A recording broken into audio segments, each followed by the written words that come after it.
was very strategic with what I did.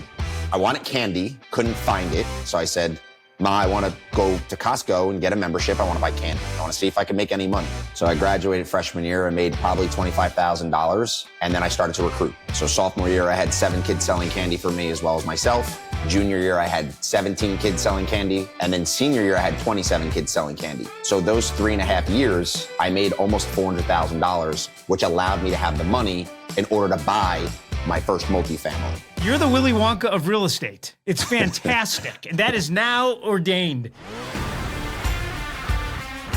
You know, one of the mistakes that I think people make is they think that in order to have a big business, they need to have a giant geographic area. And I mean to tell you that's just not the case. Friends, I keep interviewing people and they tell me about how focusing locally, as small as possible, drives some of the biggest businesses in the industry. Enter Michael Martinetti.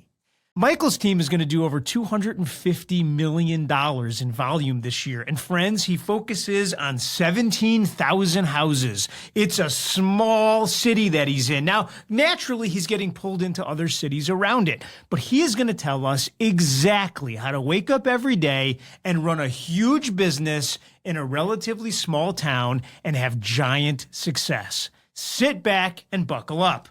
This is Michael Martinetti. And I'm joined today by a buddy of mine, Michael Martinetti. Michael, how are you, sir?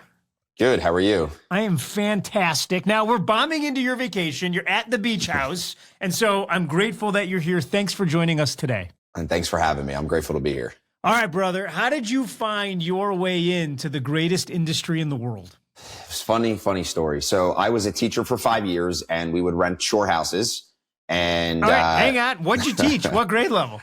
I was phys ed. I taught my first year K to 8, and then my second, third, fourth, and fifth year was 4th through 8th grade. Okay. So I taught health as well as phys ed. Okay, I got to keep you on this. I'm sorry to do it. What do you learn? I mean, teaching young people, because my mom was a teacher 35 years, and I think that they're the most underpaid and most important people on the whole planet. 100%. What did you learn teaching young people that you brought with you into your real estate career? It really is almost the same thing in the sense of what you're teaching young people is what you're now teaching adults that just are clueless as to what the buying and selling of real estate process is. And in order to be a really, really effective teacher, all the same skill sets that you need in real estate correlate right with teaching. You need to be able to connect with people different ways, different styles. You need to be able to be your authentic self in many different ways based off of their learning, and how they learn, and being able to communicate with someone that, has all different types of personalities. It translates right into real estate. Dude, as I'm looking at you, this is a big dude. And in my mind, I'm thinking what a 4th grader looking up at you in a gym class as you're saying, give me 20 push-ups. That's what's happening in my head right now. And I'm having a flashback. Yeah. I've been through therapy though, Michael, to work on this. All right. So you're a teacher. You go out to the shore. What happens? So we go to the shore, and my best friend, who is also a gym teacher, who no longer is a gym teacher, he's now our home inspector, his wife's cousin came on the beach and just started talking about a house. And I said something along the lines of, why are we talking about houses? Now, mind you, I'm 23 years old at this point. So a house is not even a thought of mine. I'm an only child. I'm still living home. And, so I made the comment, and he said, well, I'm making $1,500 a month to sit on this beach while you're collecting no money. And I was like, huh. So I immediately perked up and I started to ask questions. And I said, what do you mean? So he explained how he owned a 2-family. Now I'm listening, and in my mind, I'm like, okay, I can't wait to go home and tell my parents what I want to do. So that Sunday, I go home and I tell my parents, Ma, I want to buy a house. She looks at me like I'm crazy. But then within 30 seconds, she understands I'm being dead serious. And 2 months later, I bought my first house. And that's how real estate started. But it really started for me when I was in high school. The reason why I say that is when I was in high school, I went to school with about 3,500 kids. I was a freshman. It was March. I was sitting in my foods class, had zero interest in cooking, but I knew that I could get an A, and I knew I got $50 for every A. So I was very strategic with what I did. I wanted candy, couldn't find it. So I said, Ma, I want to go to Costco and get a membership. I want to buy candy. I want to see if I can make any money. So I went to Costco, bought a box of candy for $13.69, went to school, sold the 36 bars in a period. Went back, I kept going and going. So I graduated freshman year. I made probably $25,000, and then I started to recruit. So sophomore year, I had 7 kids selling candy for me as well as myself. Junior year, I had 17 kids selling candy. And then senior year, I had 27 kids selling candy. So those 3.5 years, I made almost $400,000, which allowed me to have the money in order to buy my first multifamily. Okay, hang on a second. $400,000. What the hell were you charging for a candy bar? What kind of people are these? It was a great setup. I still remember the numbers to this day. This is how you know I couldn't make it up. I made $1 a bar, but I was selling me personally, I was selling almost, on a good day was 400 bars a day. On a bad day, it was like 275, 300. And the school's letting this happen? What kind of school is this? I got caught senior year. So I said I was doing for baseball, but there was one teacher that had it out for me because I was just terrible in her class. Ironically, I sold that teacher 2 houses, by the way, since I've been in real estate. And she just kept, snitching on me. And I was like, you know what? I just got to take the L. So I did get caught senior year. And if I didn't, I probably would have made another $150,000 because that's when I had a real empire. But if you're making $100,000 in high school, yeah, I don't want to put my feelings onto you. If I was making $100,000 in high school, I'm a knucklehead, man. I would have done everything wrong. I'm guessing you had one hell of a time in high school. Yeah, I mean, I was hustling all the time. When we were in high school, like I was the one that was organizing the parties. So I was making money any way I possibly could. And the one thing I did right with the money is I did really well in my economics class. I won the stock market project. So all the money I made, I dumped into the stock market. So I really didn't do anything stupid with it like I could have. And then when I went to college, I didn't go away. I stayed local. I commuted from my house to school. It was about 4 miles down the road. Because I knew if I went away, we wouldn't be here. That's for sure. That is a fact.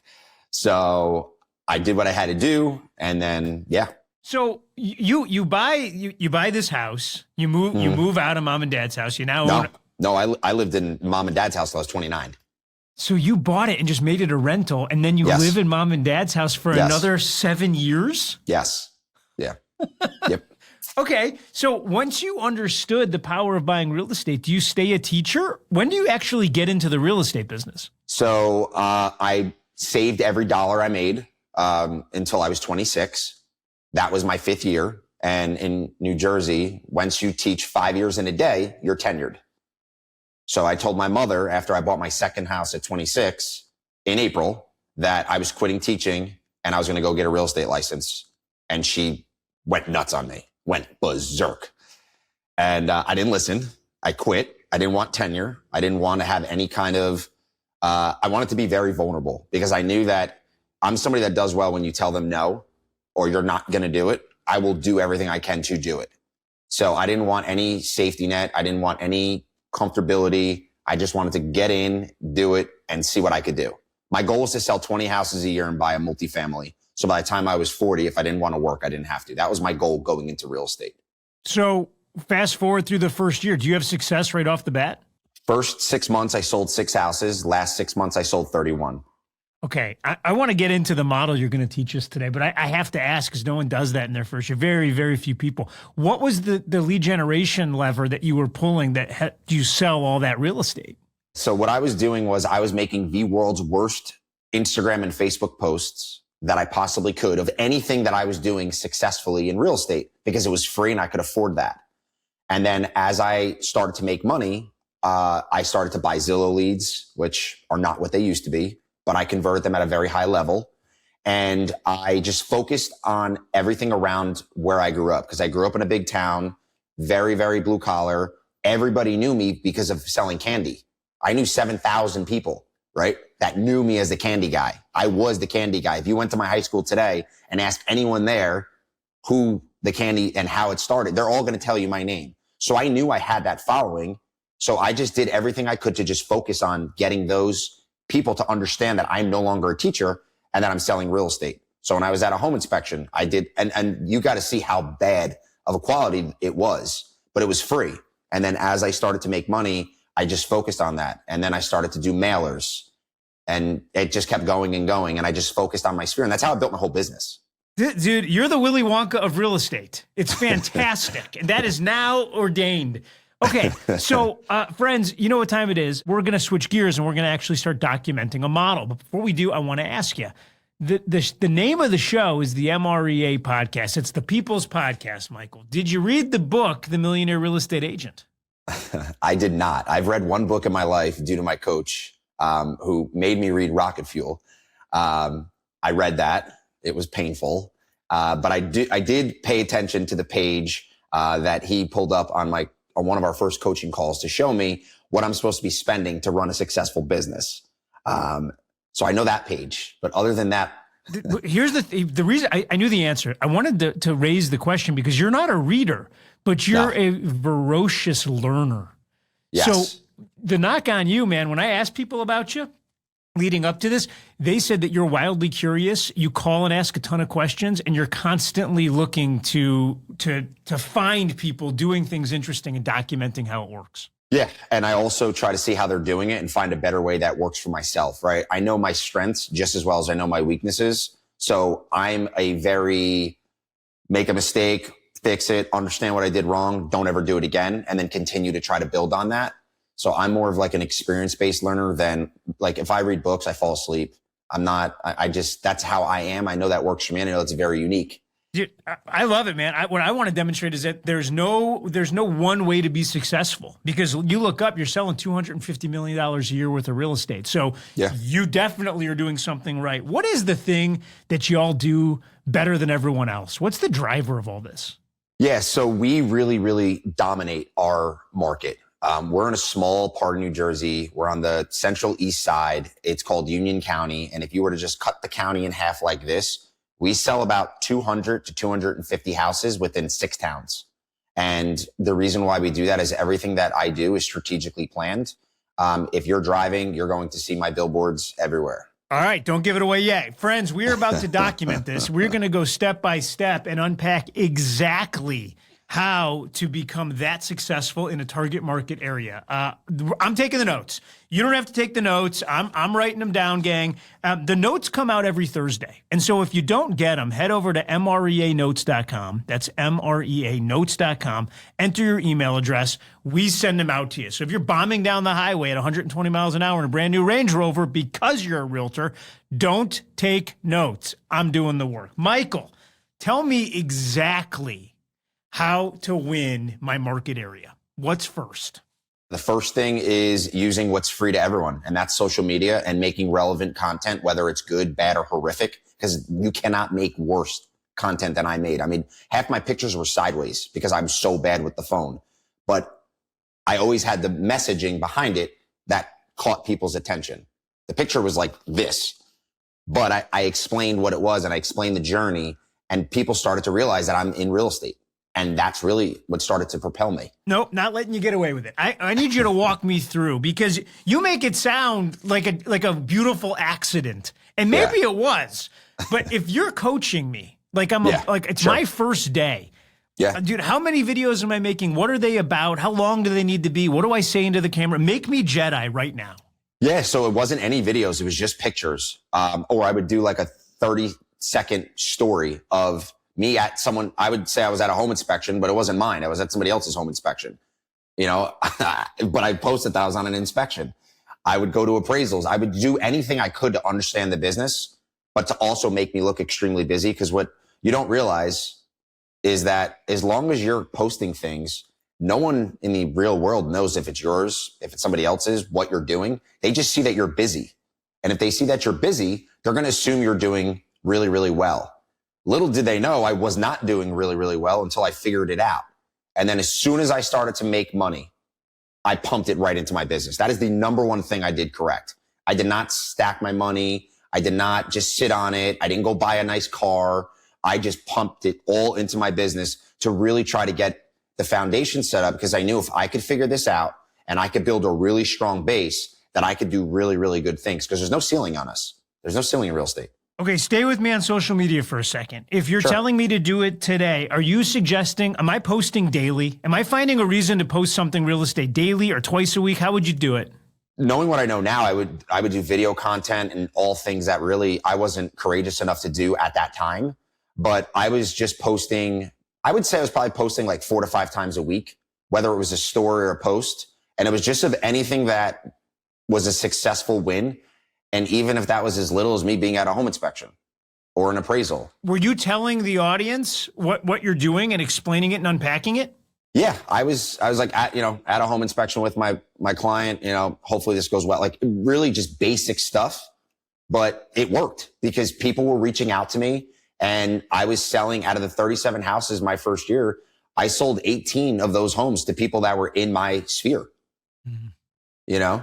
The other ones were paid ads that I was able to buy once I started making money, but I was tapping right into it and working through the people that knew of me. And I reached out to everybody I knew to let them know I was doing real estate. Via social media? That, and I texted them. Okay, hang on. That's step 2. So step 1 is you're very clear that you have a persona online, which might be slightly different than it appears in real life because, and so make your online persona scream real estate. Post 4 to 5 times a week doing real estate activities. So there's social proof that you're busy and successful. Correct. Because most people want to work with successful people. So it's our job to show that we're busy because then they relate that and correlate that to success. 100%. All right. Number 2, in a TCPA friendly and compliant way, text everybody in your database. Now, walk me through this. What are you saying? Because it feels weird. Like I always feel awkward like that. What did you write? Mine was pretty much like this. I said, hey guys, it's Mike Martinetti. Don't know if you still have my phone number from high school. But I have yours. I haven't changed it. I'm now graduated from selling candy, LOL. I have just got my license in real estate and I'm newly licensed. But if you ever ask me a question that I don't have the answer to, I'll always get it. And I have all the time in the world to help you or anyone you know that wants to buy or sell real estate. And then I just sent something very close to that out to them. And a lot of people laughed and like we actually had real conversations, not pertaining to real estate. But then as I continued to post, people then started to give me referrals and really saw that I was doing it. And everyone that knew me knew what I was doing in high school and how crazy it was. And everyone, because literally everyone was selling candy for me. So I knew so many people. So I just tapped into that because I was free, I could afford it, and I had their information. So why not use it? And that's what I did. Love it. All right. Step 1 was social media. Step 2 was texting. What do you do next? Then I bought Zillow leads and Realtor.com leads in specifically the town that I lived in, which was Union. Okay. So are you prescribing that today? Is that still a part of the business that drives the $250 million? It is. I'm slowly getting us off of that to where I'm not using it at all, but it is still a part. It's about 11% of our business for an exact number. Okay. Then if I'm out there and I'm going to start doing this, what are the 2 or 3 must-dos between my Zillow and Realtor.com? Yeah, you need to be able to answer your phone and know how to follow up. And you want to buy leads in a relevant place to where you're doing business because they're going to see your signs. They're going to see if you do mailers, if you have billboards, if you donate, if, like everything that I do is in my market center. I'm so hyper focused. The sports that I play to this day are all in where I live. Everything I do is strategically done. All the properties I own are in the same exact areas. So I just really, really zeroed in on knowing no one knows my hometown better than I do. You give me a street name, I'll tell you where it is.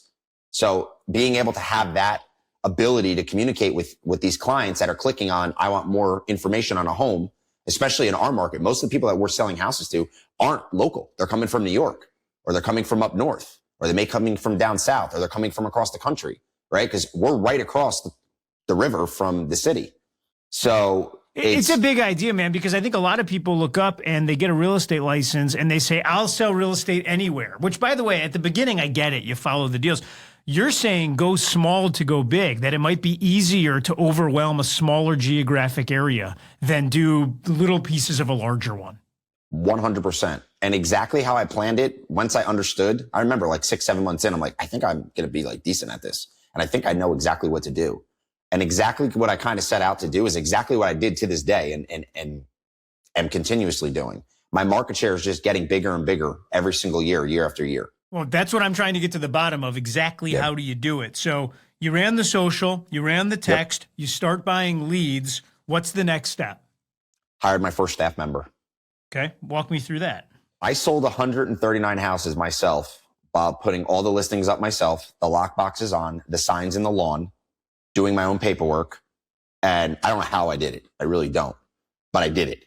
So I started to realize that if I was making enough money to where I needed to leverage, and it would free up my time to allow me to do things that I'm really, really good at, which is not paperwork, not putting lock boxes up, not putting signs up, but selling and having the ability to get more opportunities to sell real estate. So I hired an admin who took over all my paperwork and did all that, and that freed me up. And then I started my team. Okay. Walk me through from a lead gen standpoint. We have the text, we have the social, we have the Zillow. What else drives the business? We did mailers as well, which I did 6 times a year. Okay. What did they say? They were just the postcard of all the sales I had in the particular town because I sold so many. So and it just continued. You were marketing that you're the expert. Correct. Yep. I mailed it to every single house in Union. Started with neighborhoods, but then I eventually was able to do the whole town because there's almost 17,000 houses. So on a mail piece like that, you're sending out 17,000 pieces of mail 6 times a year today. What kind of responses are you expecting from that? How many leads does that generate? Yeah, so that's a great question. There's been times where you get nothing immediately, but then there's other times you get 3, 4, 5 opportunities to get listings. The thing with mail is you have to be consistent, and you have to also understand that you may have mailed in June, but somebody may have kept that flyer until December and then decided to call you because it was relevant. And that's also why it's important to mail 6 times a year.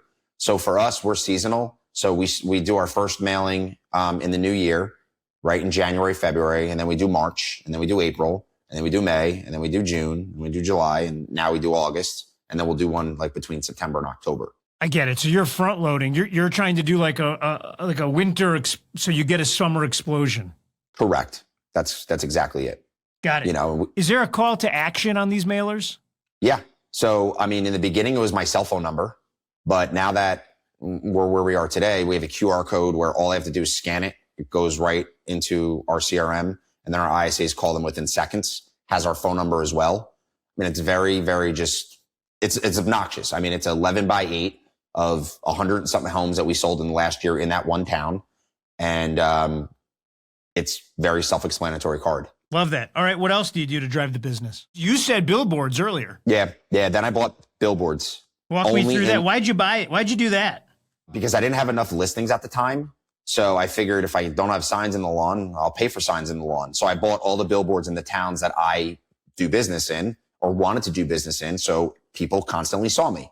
I knew it was not a good ROI play, but that wasn't my intent. My intent was for people to see me as much as possible. So they remembered me, hopefully, when it was their time to potentially do a real estate transaction. It sounds like the same thing you were doing with social media. I'm going to look really successful and I'm going to look busy if I can afford to have a billboard, and let alone all of them. So what's on the billboard? If I'm buying a billboard tomorrow, what advice can you give me? You want to make it as simple and clean as possible. So it's literally a picture of me. It says, it's our website, and says, we sell NJ.com. Michael sells NJ.com, and that was it. And just very, very, in the beginning, I had like all this verbiage on it, way too many words, my phone number, which is not easy to memorize. And now it's just, simple. But I'm down to only one billboard because I no longer need them because I have the signs in the lawn now. So I'm on your team and I drive around and it's your face everywhere. Did you have team members that said, look, dude, you're the one on the billboards. You're making it doesn't feel like I have any ownership here at all. Of course. But the thing that I always make sure I do to this day is make them feel as much, it's not my team, it's our team, and we're all in it together. And I'm only successful because they're there to help me, and they're successful because we're here to help them. And every big decision that we make, I try to make it an inclusive decision. I don't like to just make decisions and then tell them this is how it's going to go, because I wouldn't want that done to myself either. So I always try to take myself out of my role that I'm in today and put it in whoever's role that I'm communicating with and treat them the way that I'd want to be treated. Love that. I got the social media. I got the text. I understand buying the leads. I understand the mailers 6 times a year. I understand the billboards. Walk me through, there's got to be a touch program with the people that are in the sphere of influence. Walk me through that. Yeah. So now what we do is we have them on a 36 touch plan through our CRM where we're constantly just. Okay. How many actual pieces are there? Because 36 touch is a model. It's this idea of being omnipresent. What are you actually doing? So we are giving them market reports every 2 weeks on sellers or monthly. So they just know what the homes that are actually selling around their home are going for. So for those people that you go on the listing appointment and they're not ready to list that day, we put them on that right away. And then we also do a lot of charity work in regards to events. And also we donate a ton to like local schools, just so we're relevant there. Well, hang on a second. Stay with me for a minute. So market report 2 times a month or once a month. Is that everybody in the database? I mean, that's everybody. Everyone that owns a home. So you're providing market specific information. Yes. Cool. So they're specific, like just in their neighborhood, like very, very hyper specific because we want them to see relevant information. Makes perfect sense. Now you're doing charity work. How are you letting them know you're doing it? Are you inviting them to an event or are you? Yes. Okay. How many events a year? Yeah. So we do 3 events a year, actually 4, but the one that we started right away, because I used to be Santa in the school. So now we're Santa to your home. So we dress up as Santa. Now there's 7 of us that dress up as Santa and we deliver gifts to, last year, I think we did like 160 something houses where we show up with gifts and deliver them. That's beautiful. How now? And then you plaster social media with that? Is that the play? Mm-hmm. Yeah, we plaster social media with that. Then we did a soiree. So we were trying to get 200 people. We just did it in February. We had over 400 people come, and we raised like $30,000. So we were able to donate to police stations. And I have been doing a scholarship at my high school now for 5 years that I graduated from. So what I do is every house that I sell in town, I keep $100 and set it aside. So we've been donating over $10,000 scholarships now to children or young adults. Dude, I get it, man. It doesn't really matter what the event is. You're doing hyperlocal to support hyperlocal first responders, teachers, people in the community. I mean, this is all about giving back in a very small space. Yes. That's exactly what we're doing. And now I'm at the point where I'm able to scale it into the surrounding towns. So now we're doing these events to raise more money so we could donate more and just duplicate what I did in my hometown to the town that I live in now and then the in between towns as well. So now we're just scaling it on a bigger level, but doing the same exact thing, just in more towns that are all touching one another. Okay, so if I was going to go do an event tomorrow to help raise money for the high schools in my area, what are the 2 or 3 things I need to know? What's the key? So what we did is I looked at my database and I said, what's the common interest? Athletics, social, music, parties. So we basically did a cocktail hour party for 4 hours. We had a DJ, we had pass hors d'oeuvres, open bar. We're doing a golf outing in September. So that's our first time doing that. Because a lot of the people that I am friends with are into sports, now golf, because we're getting a little bit older. So I just got into golf last year. Okay. And then we do a day at the racetrack down in Monmouth Park where you're able to bring your kids and it's more of a family event. We have like a face painter. We're right by the horses. We're by the finish line. We sponsor a race. So you're able to like go in the winner's circle. So we try to do things that are all really, really correlated to who we are as an organization, as well as what we stand for, because it's me plus 10 agents on my team. I'm 35. I'm the 4th oldest in my organization. So we are a younger team, including our staff and whatnot. So we all have a very similar sphere of influence, and we're all also hyper local. What's the key to working with younger people? I mean, you're working with a lot of millennials, so I got to think you walk in, the whole office smells like gum. No one gets there till noon. Walk me through what's the key to working with young people these days? It's just understanding how to connect with them, right? and What do understanding y'all sit around and play Fortnite or something? No, half of us go to the office every day. Like I'm in the office Monday to Friday. But it's just everything that we do is to try to help them be their best self. And what I mean by that is I know what my strengths are, but what I'm really good at, no one else in my organization may be good at. So I try to understand what's that one thing that they do really well. Let's focus and zero in on that and make you the best version of that. And then once you're really, really good at one thing, then let's find a second thing.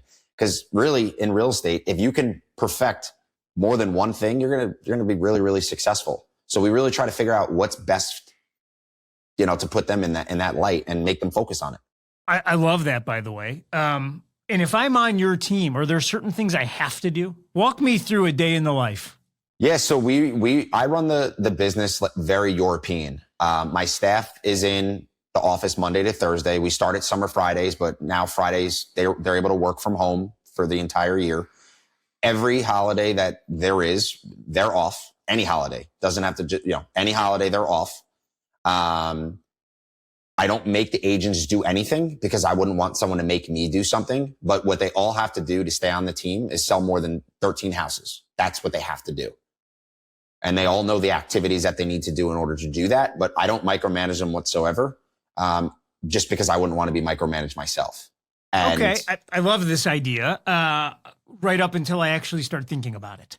And so you must have an incredible group of humans, because what you're describing, which They're is great. we provide support, which is what you're saying, but we don't mandate anything. I think they call that a brokerage. Yet the percentage of people in your world that sell the 13 plus homes is larger than the percentage of people at the average brokerage house. So you're either only hiring self-driven, incredible people and you're turning a lot of people away, or you're completely full of shit. So help me understand which it is. Yeah. So we are really, really hyper focused on who we're hiring because we know what we look for in an individual. And based off the questions that they ask me allows me to understand what's important to them. And if what's important to them is all about them, then that's not going to fit my world. So we're not going to hire you. Wow. So do you actively recruit for people, or do you have people that knock on your door and say, I'd like to join, and then you're kind of saying yes, no, maybe? Yeah. So 18 months ago, my organization was a complete show until I got into coaching because of Mega Camp. It's the first time I went was 2 years ago. Everyone on stage was talking about a coach. So I was like, wow, I need to hire a coach. I went because by the way, we have friends listening from every brokerage in 63 different countries. So friends, when he refers to Mega Camp, Keller Williams has an event each year called Mega Camp. It's a celebration of education. And over the course of 2.5 days, give or take, you'll have 4 authors that are going to pontificate. You'll have 80 plus top agents walk across the stage and tell you their models. MREA lives and breathes on that stage. So you must have seen something that changed the way you thought. What was it?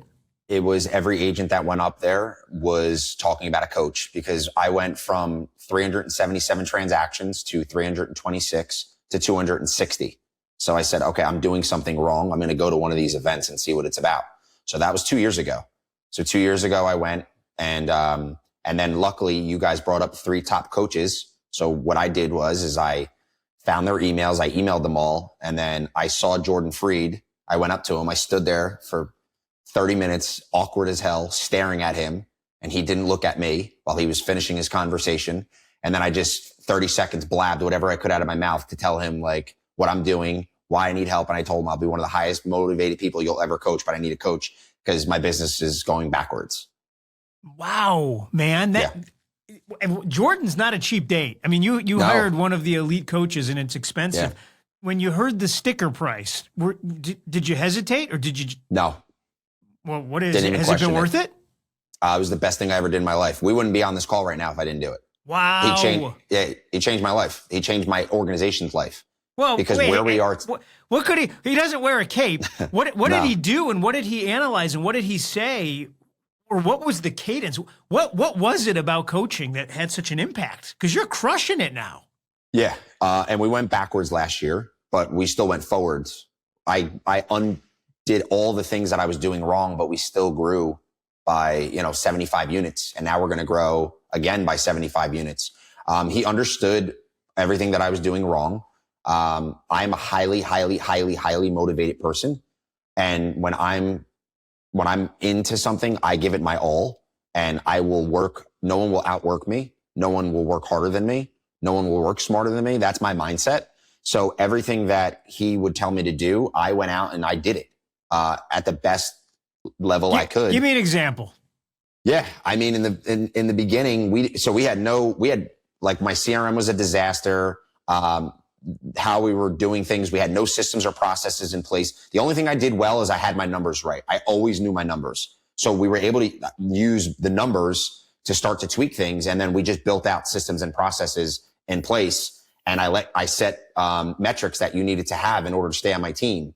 And I got rid of every bad agent I had in my organization in the last 2 years. And we've replaced them with people that are good. And I strategically did all of this. It's tough though, man, because I can tell you care deeply about people. So what did those I mean, Jordan must have, somehow he got you to believe that you had the permission to outgrow some relationships. And you had to have a lot of tough conversations. I did. And I don't like confrontation, even though, like, I do pretty well with real estate, but I don't like it in the human aspect. So it was very hard for me. But I gave them fair warning. I told them what was going on. What'd you say? I said, listen, I went to Mega Camp. I think it's going to be life-changing what's going to happen. I just hired a coach, and I'm just letting you all know that as long as the coach and I are on the same understanding of what's going on, there's going to be a lot of changes that are going to happen, and they're going to happen quickly. And some of you will adapt to it and some of you won't. And just understand that, no matter what, I will always love you guys and appreciate everything you've done for me. And hopefully you appreciate everything that I have done and am currently doing.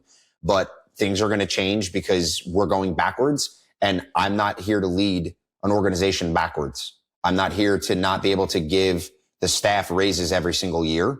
So just to understand that we're going to change. And I understand that a lot of human beings don't like change, but I'm going to change this and we're going to turn this around. And that's exactly what happened. Some people self-selected out. Others, unfortunately, didn't step up. And others are having the best year of their career this year. Man, that's awesome. So, think about the idea that one change.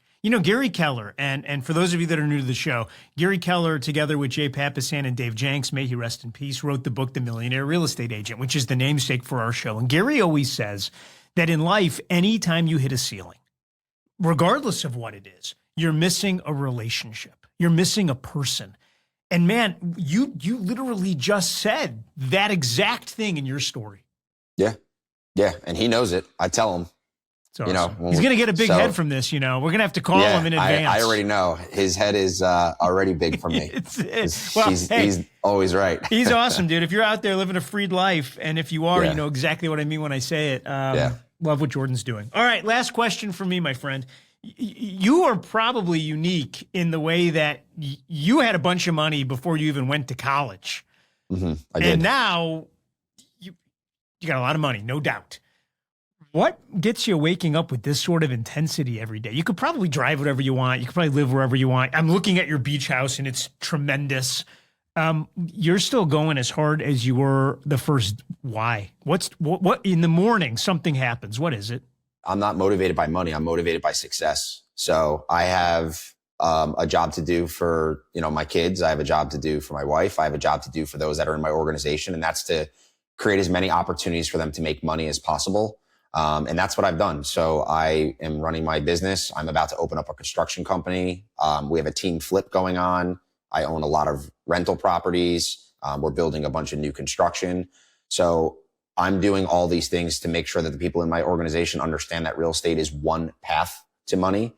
But when you master it and you really utilize what it offers you, there's so many other ways surrounding it that all correlate to make money. And I want them to understand that as well. And I want my children to understand that when they're older, because they're young now, that what I had to go through to get to where we are today was extremely hard work, and to make sure that they have the same thing instilled in them. And for anyone that's in my organization today, and for anyone that is going to potentially be in it, down the road as we continue to grow this. So I'm motivated by success, and what success to me is just conquering all things correlated, circle around real estate that just give us other avenues to continue to grow wealth. and see where it goes, right? Because for me to not have that mentality, I mean, yeah, I could retire today and never work again, but that would be extremely selfish of me to do. My brother. Dude, I love your heart. I love the way that you see the world. I love that you're a teacher at heart. All the things you're doing, man. Congratulations on all the success. Bottom line here for me, pick the area you're gonna live in, and then live in it, work in it, breathe in it, donate money in it, make that the thing. And for gosh sakes, get yourself a maps coach. Yeah, for sure. Love it, brother. Thanks again for joining us today. Thanks for having me. I appreciate it. Can you imagine you're sitting on a beach, right? Like, first of all, you're just hanging out and someone casually brings up real estate and that ends up changing your entire life. You know, Gary Keller told me that life is like a giant carousel. It's constantly spinning, and you can think of everyone in the world as standing around the carousel watching it go around. But then there's a handful of people that when it's their turn, they jump on and they go for the rides of their lives. Why are they able to jump on? Well, because number one, they're past fear usually, and number two, they're prepared when it's their turn. Lots of other people let life pass them by. Not Michael. He has this conversation. He goes back a month later. He buys his first house. Granted, stays living in his parents' house the whole time collecting rent. Here's what I understand when I listen to him. He is wildly focused on one thing, which is this town that he lives in. Whether he's dressing up as Santa with 7 other people or being the Willy Wonka of real estate and selling candy, or he's simply sending mail to the 17,000 homes, or he's on social media. He's doing all the things so many of us do. The difference, he's got one message. This is my town. I'm here to be the mayor. This guy is literally the mayor of this town, not figuratively. I bet you they call him first when something happens. He knows everything happening there, and he is connected to everybody that's in it. That's such an aha. It's such a breath of fresh air, because there's a lot of folks that don't wake up in one of the largest markets in the country that say, well, if I was just in a different market that had more properties, now then I'd be nailing it. Not true. It's not what you do somewhere else. It's what you do right where you live, grow where you're planted. And how about his about hiring a coach and changing his life? Friends, you only have 2 choices. You either wake up every day having your experience and learning as much as you can during it, or you hire somebody that has coached a ton of other people that have done exactly what you're doing. It's the hack. It's the secret. I'm going to tell you, the vast majority of the people that we interview all have a coach. His happens to be with a company called Maps, because here's the reality. When you hire a coach, you don't want unique practice. You don't want to hear what's the one thing that you did that made you want to hear best practice. You want someone that wakes up to coach you, that has a rack of clients that are successful, that understands the best practices and the models that drive the industry. That's what the Millionaire real estate agent is all about, and then has a plan for their calls. Here's the warning. You get on a call and someone has no idea what to do next, you know that's not the right one. I promise you, Jordan Freed, his coach, is a purposeful guy who shows up with a plan, not just for the call he's on, but for every call he's going to be on. Friends, here's the one thing to think about. Is it possible that the biggest opportunity in your life isn't somewhere else? It's sitting right in front of you. I want you to walk out of your front door today, look around, close your eyes, and then open them back up and see your community for the first time all over again. You might be standing in the diamond mine, friends. Go for it and do likewise.